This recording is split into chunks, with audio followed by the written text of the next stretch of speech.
Hi hello வணக்கம் welcome back to Tamil channel. ஆக்சுவலாக பார்த்திங்க அப்படின்னா பிரியங்காவுக்கும் மணிமேகலுக்கும் இடையான ஃபைட்டு தான் பார்த்திங்க அப்படின்னா இப்போ ரொம்பவே ட்ரெண்டிங்கான டாப்பிக்காக போய்கிட்டு இருக்கு.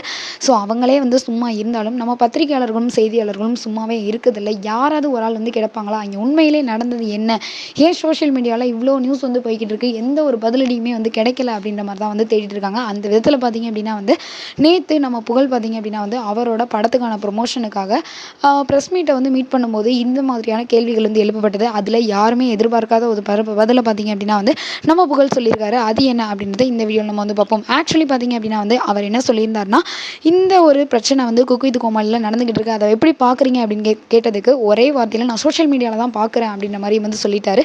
ஸோ எகெயின் அந்த டாப்பிக்கை அவர் ஸ்கிப் பண்ண நினச்சாலும் அந்த பத்திரிகையாளர் விடாத காரணத்தினால தயவு செய்து அது அவங்க ரெண்டு பேருக்கும் இடையில உள்ள பர்சனல் விஷயம், அதை அவங்களே சொல்லுவாங்க, என்ன விட்டுருங்க அப்படின்ற மாதிரி சொல்லியிருந்தாரு.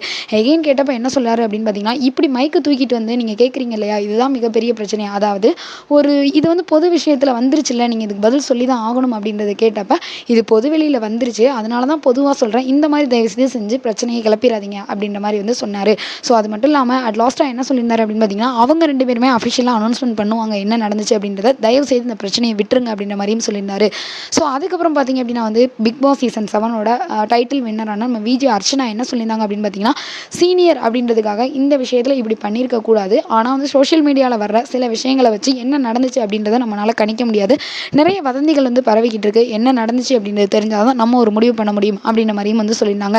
கிட்டத்தட்ட பார்த்தீங்க அப்படின்னா இப்போ பிரபலங்கள் எல்லாமே, அதாவது நம்ம பூஜா வெங்கட்லேருந்து சாலின் ஸ்ரீயாலேருந்து எல்லாருமே பார்த்தீங்க அப்படின்னா அந்த பிரச்சனையை எப்படி சால்வ் பண்ணுறது அப்படின்றது மாதிரி தான் பார்த்துக்கிட்டு இருக்காங்களே தவிர, கொளுத்தி போடுற மாதிரி யாருமே இது பண்ணல. இந்த பிரச்சனையை எப்படி காம் டவுன் பண்ணலாம் அப்படின்றது மட்டும்தான் இந்த விஷயத்தை பொறுத்தளவு இப்போ ஒரு இன்டென்ஷனாக போய்கிட்டு இருக்கு.